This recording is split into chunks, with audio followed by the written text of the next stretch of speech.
Hello, everyone, and welcome back to the Surviving UX podcast. This is the place where we respect your role as an order taker for your team.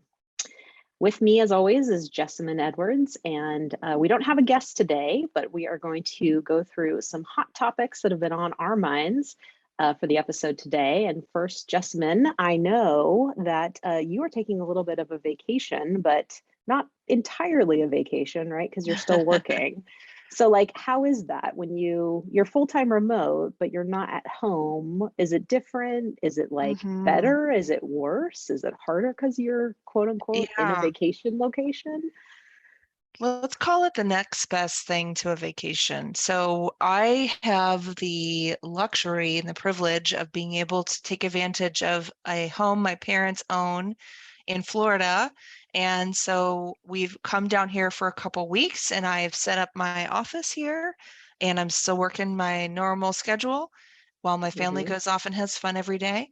And then on the weekends, I try to have a little fun too. But I definitely recommend this for folks who feel like they're kind of stuck. And, Mhm. I think a couple years ago, I started having this feeling like, wait a second, summer's supposed to be fun. And I'm not Mhm. having any fun. Like summer sucks. And I just would think back to like, in school and when I was younger that like, I'd work at summer camps or I'd have a summer job or I'd be traveling or something. And I'm like, gosh, I miss that idea of like summer being a special time. And Mhm. so that's sort of what prompted this idea of like trying to relocate a little bit during the summer, come up with a plan. And so yeah, it's definitely a lot of effort to haul everything to a new place and Mhm. packing. We've been planning this since February, Do you take but like your yeah. monitor, your like, do you have a full workstation there?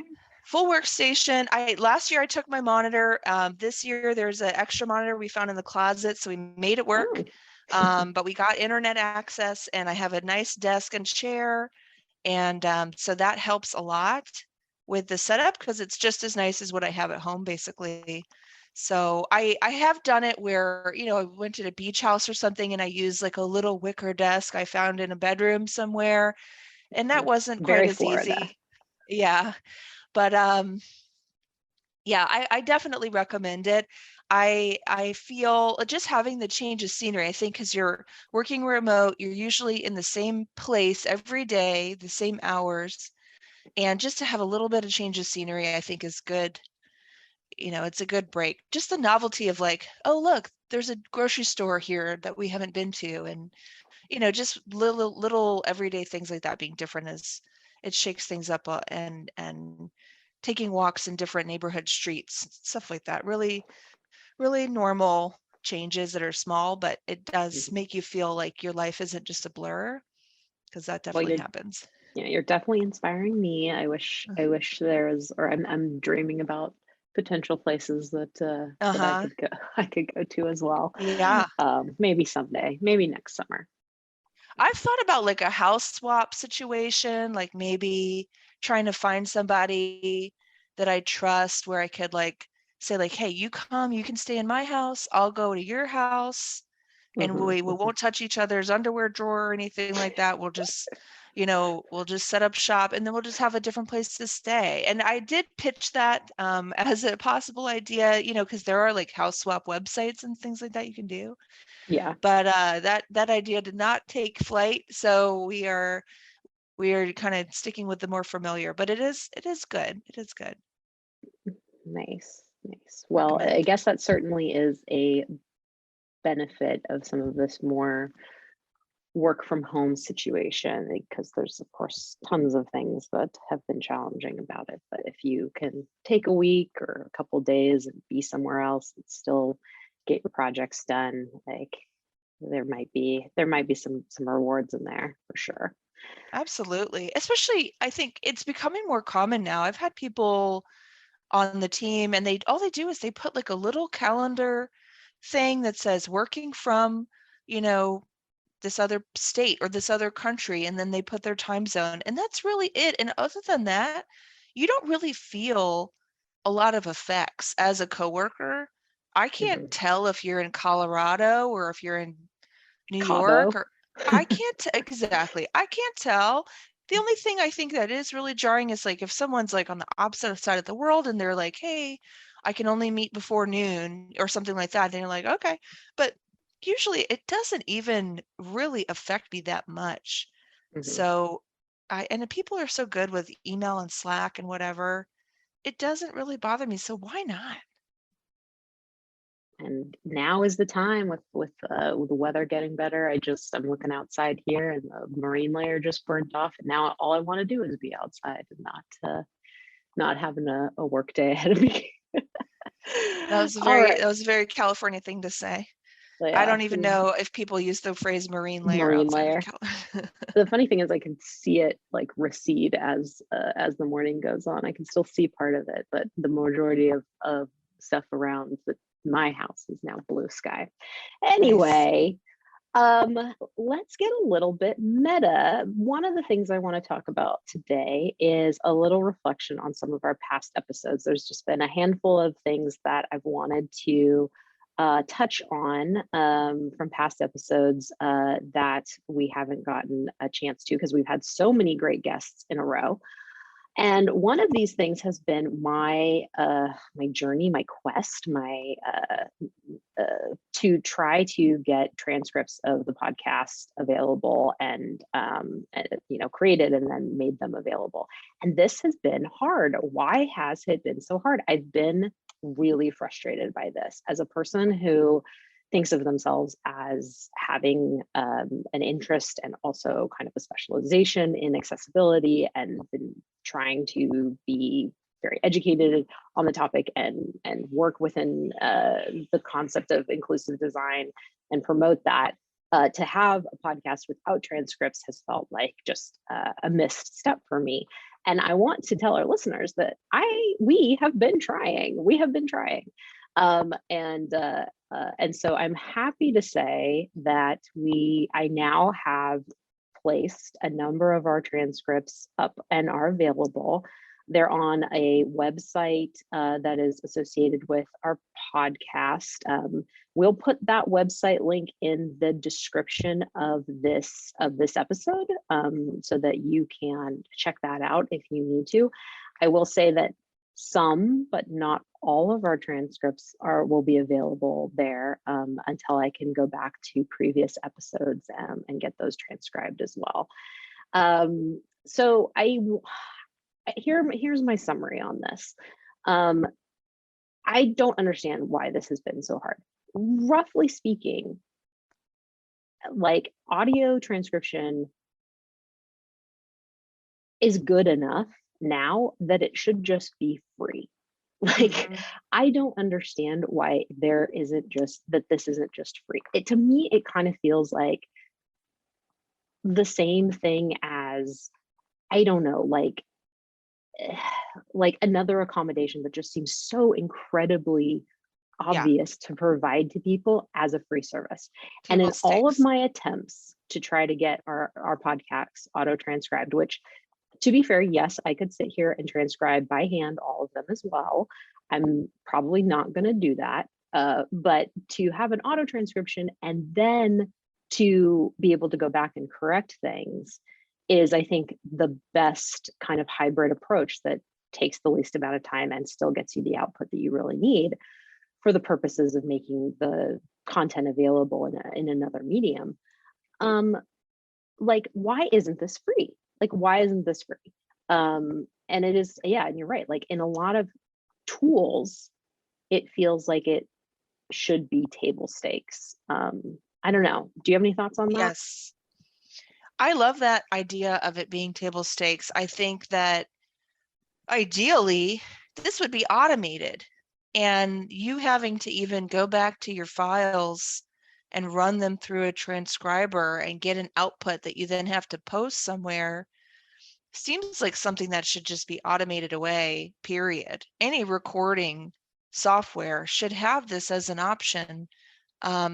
I know that this has been talked about with meeting recordings and other recording software for years as a feature. So I think honestly, to me, it seems like we have the technology Mhm. to accomplish this today. And then And in terms, it- yeah, go ahead. no, go ahead.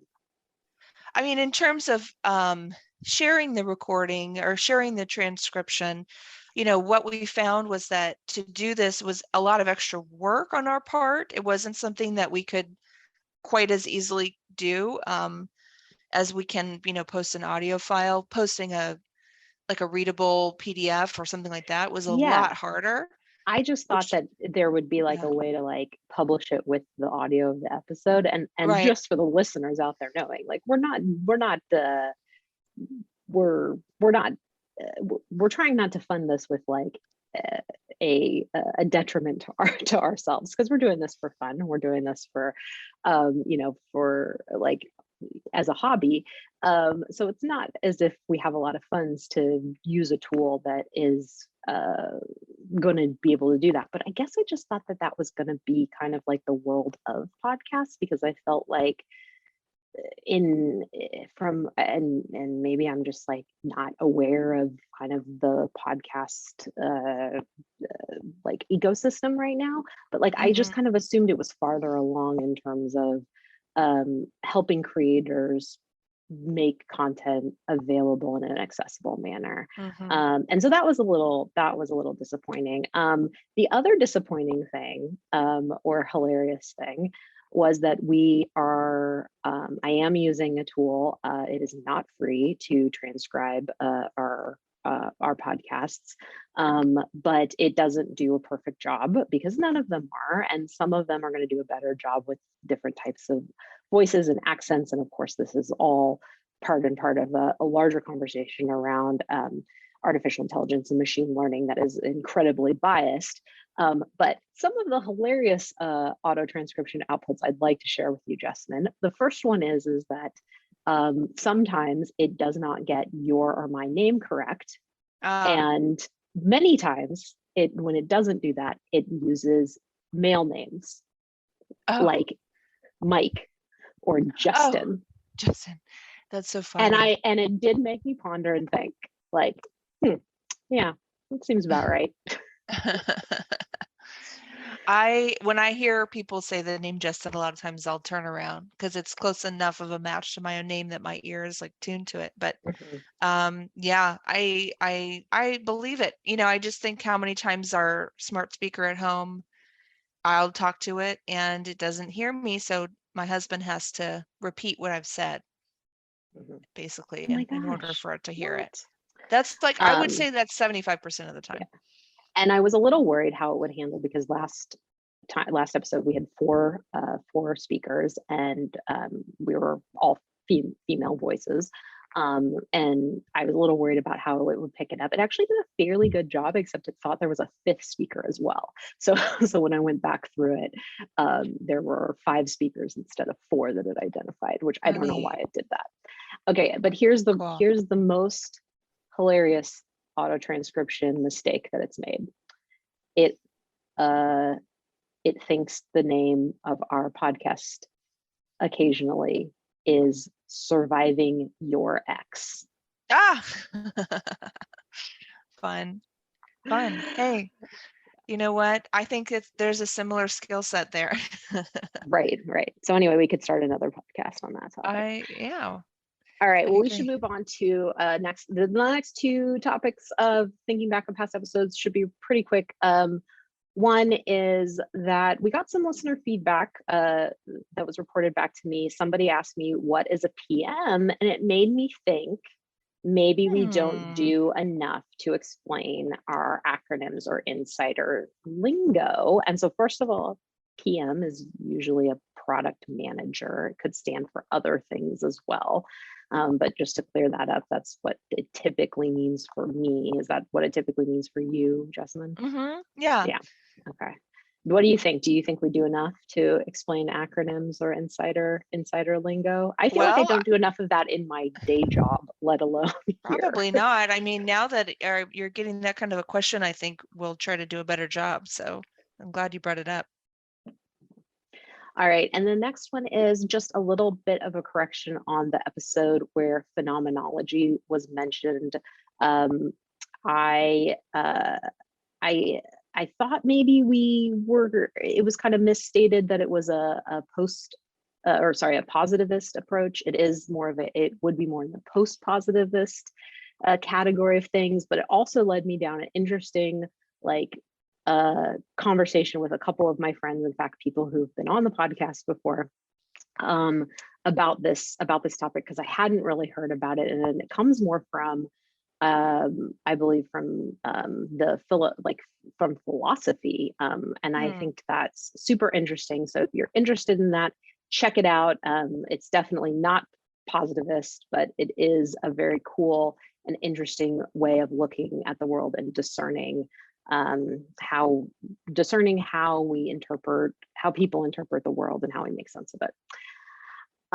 Which actually kind of turns us into our next topic for today, because one thing I also wanted to touch back on was maybe, I don't know, 10, 15 episodes ago, I mentioned I was reading a book. I didn't like the book at first. I hadn't finished the book, and I said we would come back to it once I had finished it. And lo and behold, 9 months later, I finally finished the book.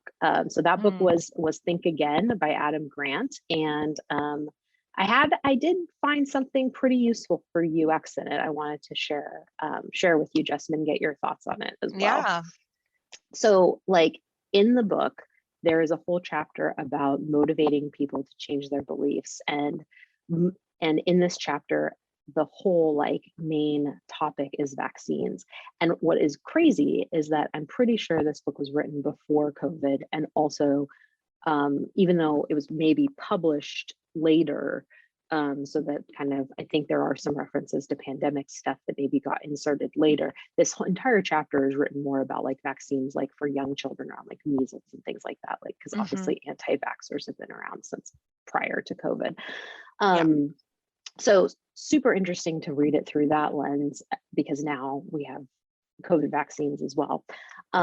But what was super interesting, I felt about this, is that the author says we can rarely motivate other people to change. We're better off helping others find their own motivations. And so he talks about this whole idea of motivational interviewing, which sounds, because in UX we do so much interviewing and talking to people and trying to understand where they are. This had so many similarities with kind of UX practice and UX research. And it was really fascinating. It was all just being about coming in, being super genuine. And that's the key. That's the key, is being super genuine about your curiosity about somebody who maybe holds different beliefs than you, and just encouraging them to talk about what their feelings and their motivations are. And that's it. It's not about it. It's not about changing them. It's not about telling them, because what was so fascinating about some of the data that he put in this book is that it was shown that people who were not believing in vaccines, if you gave them a bunch of evidence about how efficient, or not efficient, but effective they were, or any of the stats around, why you would, any of the motivational arguments around why you would get your kids vaccinated, why you would get yourself vaccinated, they actually doubled down on their original belief. And so I thought that was super fascinating.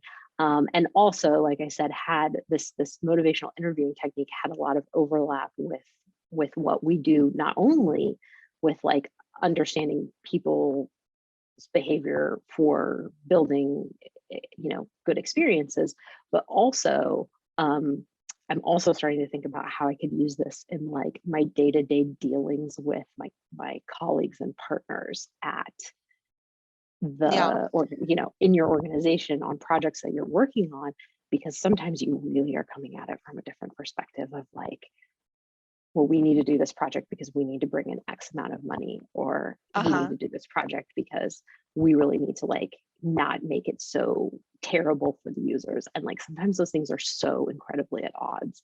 And so anyway, I think that was my big takeaway from Think Again, the book. So very cool. I actually started reading it also, but I didn't finish. So maybe I'll try to go back and finish it. I just, for some reason, it didn't, I think it didn't it wasn't what I wanted at the time. I think Yeah. as we were talking about earlier, I've drifted into the world of fantasy and sci-fi unexpectedly.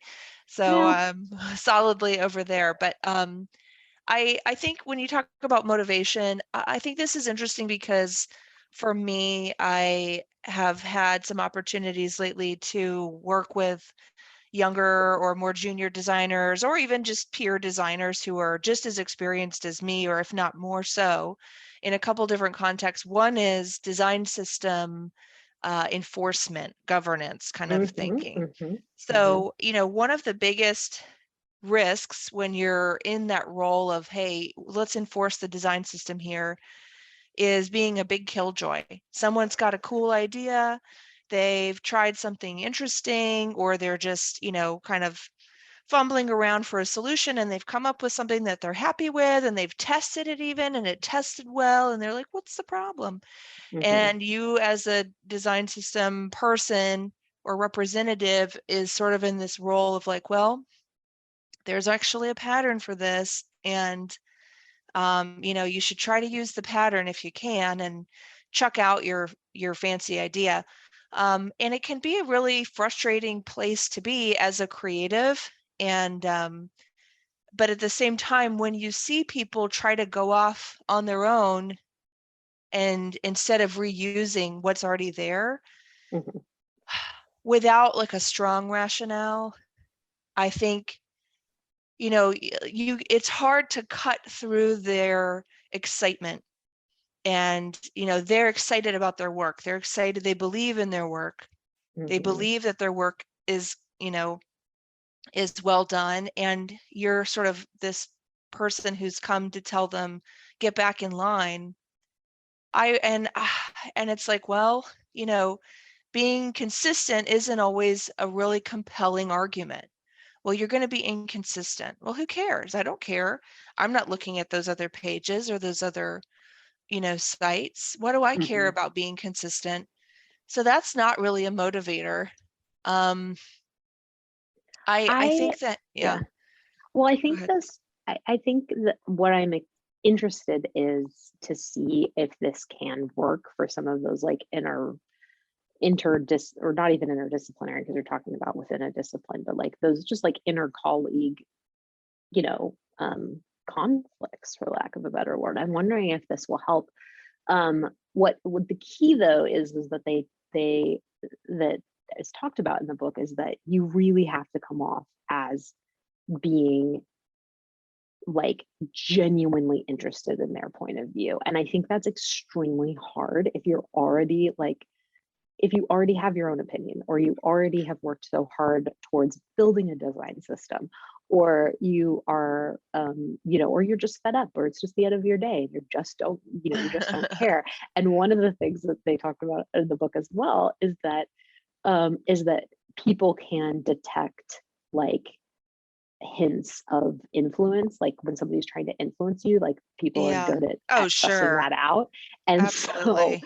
so then they'll put up like a defense mechanism. So I think the trick to this is like if it works, it might take a very special type of person, or you might have to be very, very good at like creating and directing out that genuine curiosity. Because like in the example that you're giving with the design system, like I could think of a million reasons why I would just be like, I don't care. Like I don't care what your motivations are, and I don't know if I'm really like gonna put in the effort to understand it. You just need to get on board, get on the bus. Anyway, yeah, I don't know. Do you think it will?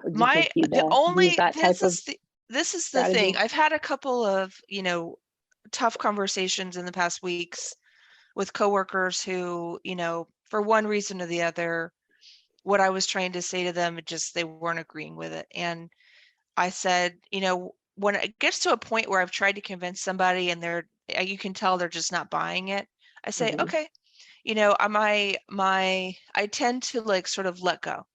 My coping mechanism, I think, is to say, all right, you know what? It's your design. It's your, it's your work product. And you're the one who's kind of, their name is on this, not mine.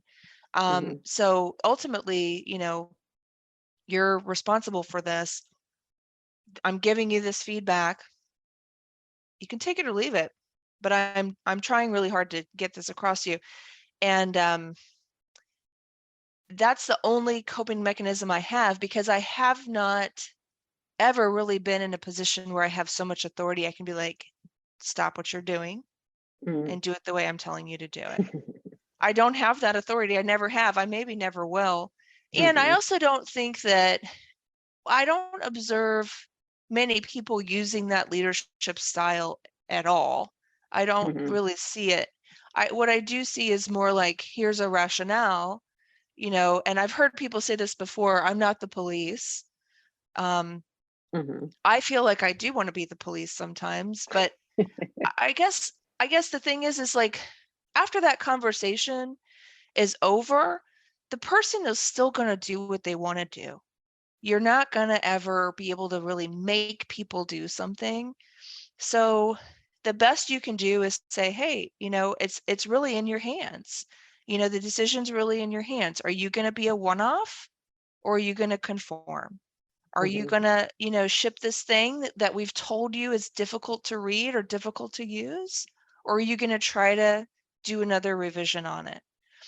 And if they're like, screw it, I just want to get it out the door, I want to get it done with, all right, then here we go. We're going to live with it. And maybe the impact is not going to be as bad. Maybe it's going to be really bad. Hopefully that feedback will find that way to them again.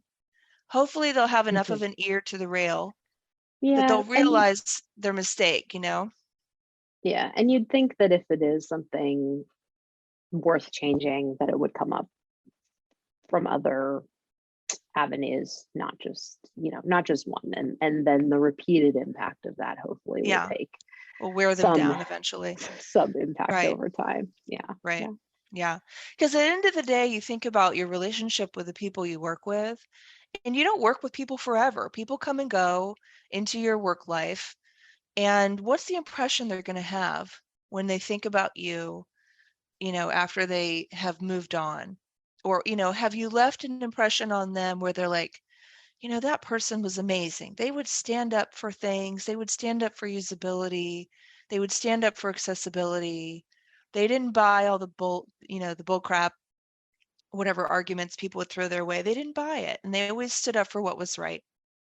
That's the kind of, but they weren't ever like, I'm going to come down on you and here's going to be the consequence on your head. It was never like that. It was more just like being vocal. That's all it really took, at least to influence me, is Mhm. to be able to have an opinion, be able to disagree in a way that they weren't afraid to disagree. Yeah. And so And that's to me the goal. and I think like our last episode with Priya and Whitney was a really great example of that for two people who are really good friends in real life and have been good colleagues to each other, still Still disagreed, disagree. had differences of opinions, had different motivations and different Yeah, outputs that they wanted to see. And they talked a little bit about that in the last episode. right, That's a great example. right. Well, should we, for time reasons, should we move on to our topic number 3? Yeah, so okay, so this is a topic that I feel like this theme has come to me during my career several times. And the topic is deliverables. So, when designers have to churn out all kinds of work product, right? You have to do slide decks and you have to do presentations, you have to do user research reports, or you have to do user experience documents. You have to make charts or graphs, journey maps. You have to do wireframes, prototypes, clickable Hmm. prototypes, Hmm. whatever. I mean, you're making stuff all the time. And one of the things that I think about is sometimes when I'm presented with someone's work where I can tell they spent a lot of time on something, and I think to myself, how much time did they have on this? Hmm. You know, um, it almost sometimes it can actually rub me the wrong way. I think about times in my career where I've had days or weeks to push pixels on a journey map, let's say, and do cool illustrations. I had one time a job that was so slow that I spent probably 2 days making an illustration of a building. I had seen it online and I thought I'd copy it in Sketch. So I spent 2 days like making little windows, little trees, little reflections in the panes of glass to show a building in a slide on a slide deck so that I could talk about enterprise customers. And I just think back to that and I'm like, that was fun. Those were 2 fun days of moving those little boxes around. But I just can't imagine doing that now. And I certainly wouldn't recommend it. Now, does it look Yeah. good? Yeah, it looks great. That was a beautiful slide that I'm sure no one remembers. And I guess my question is like, in terms of when you have to sit down and write a document or you have to put together a slide deck, how much effort is the right amount? Should you keep it light and tight? Should you pour your energy into something really polished? Are you making throwaway crap that you'll never want to show anyone? Or are Yeah. you making things that you'll be proud to show in a portfolio presentation the next time you have to do one? So that's some of my, that's I something I've been yeah. musing about. Go ahead. I definitely have an opinion on this, which is that Yes. I feel like this is the type of designer that can make these beautiful and also very communicative designs around um, the story or the journey or the experience or the very complex thing that we're all trying to understand how it works. Like, I think that that is the designer that people like really, really want to hire and think that exists, whereas what you're saying is like it takes a lot of time. And so like I think that you put those things in your portfolio, you put those things in your interview process because that is the stuff that sells, especially if you have a good story around. And I'm not saying like game stuff or put like bad data with it to say that it really affected things. But if you have a really great journey and you also have like a really great journey map that's beautiful, and you also have like, and our product increased, or decreased instances of care calls by 25% once we release this feature based on this map, whatever. If you have that kind of a story, man, that's what they're looking for. But the thing is that once you get hired, you don't have time for that. And so Right. what do you do? Well, you can be really scrappy and try to pull stuff from like pre-made stuff because and there are tools out there. I've used things before like Creative Commons illustrations or things like that like are Yeah. so I'm not spending a ton of time doing something I'm not very good at.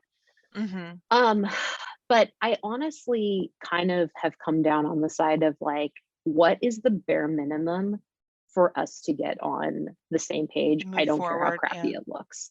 And also I think the other piece of this is that you may be talking to different people who need different types of assets to convey the same thing.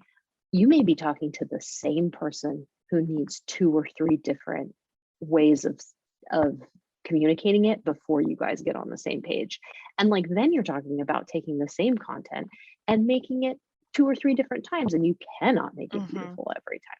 So my whole take on this, clearly I have an opinion, is that you have to like that is the type of like designer that people like want to bring in, but they're never giving those designers enough time afterwards because you're getting bombarded with like another, Do you want the work done, or do you want me to make you a beautiful journey map? I mean, this is why I get frustrated sometimes when I'm doing portfolio reviews for other designers and they come in with a bunch of stock art sprinkled all over their slides. And I just think, I'm not gonna be wowed by this. I'm not impressed.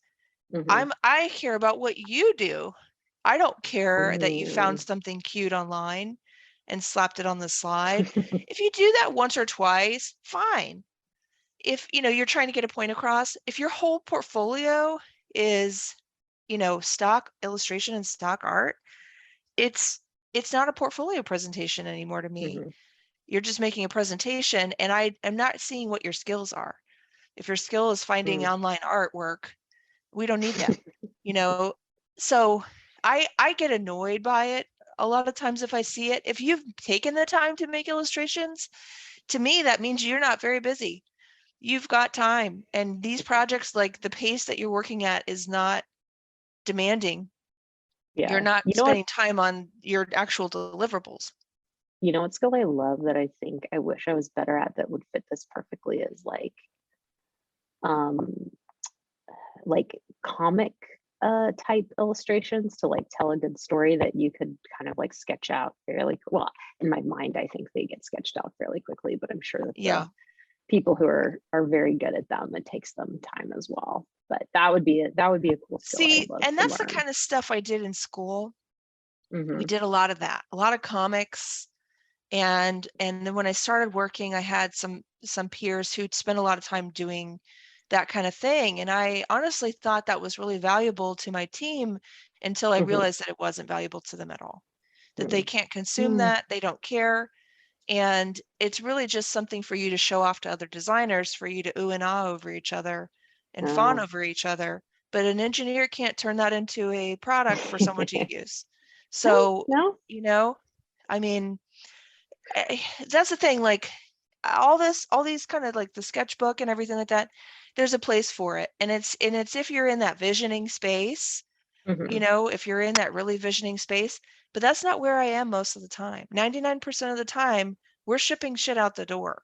And you Hmm. need to get you need to get the designs together now. And if you happen to scratch something on your sketchbook, great. But it's not usable for anyone else. It's just for you. To me, it's vanity. I mean, it's like a vanity thing, or it's an exercise for you to get your mind straight so you can make your design, but it's really not for other people. And Hmm. that's, yeah. So I think for me, when I think about like the weight of a deliverable, my take lately has been lighten the ops burden on people as much as possible. So instead of being like, hey, in addition to your designs, I need to see a full-blown persona workup, a full-blown journey map, a full-blown user research report, a full-blown experience document. I need to see all that plus the mocks. I Hmm. mean, maybe sometimes that's great. And if you've got, 12 months on something, great. But most of the time, if I'm looking at a design, it should make sense to me right away. Hmm. If the flow doesn't make sense, then I don't know that those other things are going to help that much, because you still haven't thought it through. And I don't know, making those documents, a lot of times I make them after the fact. I'll do them for the purposes of presentation, but I won't do them in order to help me get the design right. The thing that Hmm. helps me get the design right is knowing my product, knowing the system and the rules for how the system is put together.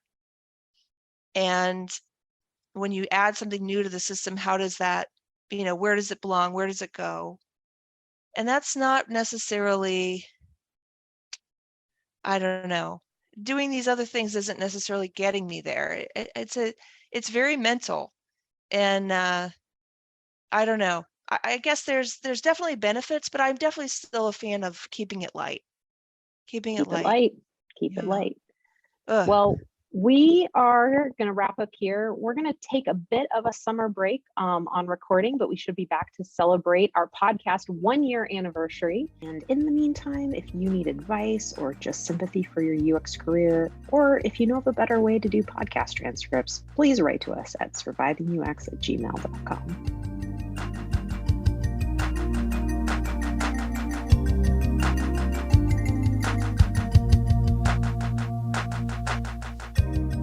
Surviving UX is hosted and edited by Jessamine Edwards and Meg Kramer. Our theme music is, among other things, the on-hold music for Cisco phones. It's called Opus Number 1 by Tim Carlton and Derek Deal. Jessamine and I will be back for another episode, and we hope you survive either UX or your X until then.